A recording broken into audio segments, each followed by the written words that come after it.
100% pure cotton, একদম pure cotton, Remi কটনের মধ্যে যারা শার্ট চাচ্ছেন একদম ব্রিদেবল ফ্যাব্রিক, সামার ফ্রেন্ডলি ফ্যাব্রিকের মধ্যে, তাদের জন্য কিন্তু এই শার্টটা সবচেয়ে বেশি বেস্ট।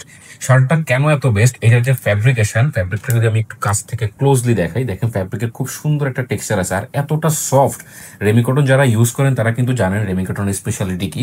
ডাউন কলার করা আছে, বাটনগুলোর মধ্যেও কিন্তু আলাদা একটা টেক্সচার করা আছে, যেটা বাটনের কারণে কিন্তু শার্টটার আউটলুকটা আরো বেশি সুন্দর হয়ে যাচ্ছে।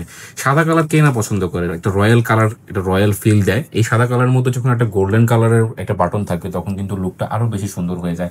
এত সুন্দর কটন আর এত সুন্দর সফট ফ্যাব্রিকের, আপনি যদি সামারের মধ্যে যদি এই শার্টটা একবার ট্রাই না করেন আপনি কিন্তু মিস করবেন, আমি একদম চ্যালেঞ্জ দিয়ে বলতেছি। আর এটা যে প্রত্যেকটা কালার কিন্তু খুব সুন্দর কালার, ইভেনচুয়ালি প্রত্যেকটা কালার সামার ফ্রেন্ডলি কালার। সামারের মধ্যে সবসময় লাইট কালার সবাই ওয়্যার করে, সো সেই জন্যই সবগুলো কালার কিন্তু লাইট কালার। বিশেষ করে ফ্যাব্রিকটা আমি আবারও একটু কাছ থেকে দেখাই। এই যে ফ্যাব্রিকের টেক্সচারটা দেখতে পাচ্ছেন, খুব সুন্দর একটা টেক্সচার আর একদম পিওর কটন। আর এগুলো কিন্তু শ্রিঙ্কেজের চান্স খুব কম, যেহেতু একদম প্রি শ্রিঙ্কেজ করা এগুলো। আর এই যে দেখতে পাচ্ছেন বাটনগুলো, আমি আবারও দেখাচ্ছি, প্রত্যেকটা কালারের শার্টের মধ্যে কিন্তু বাটনগুলো সেম থাকছে। নিতে হলে এখান থেকে আপনি স্ক্রিনশট নিয়ে আমাদের পেজে ইনবক্স করতে পারেন, অথবা আমাদের যে কোনো আউটলেটে আসলেও কিন্তু আপনি এগুলো ফিজিক্যালি এক্সপিরিয়েন্স করে কিন্তু নিতে পারবেন। এই সামারের মতো সবচেয়ে বেস্ট ফ্যাব্রিকের শার্ট, বেস্ট কোয়ালিটি শার্ট, কেউ মিস করবেন না। Thank you so much.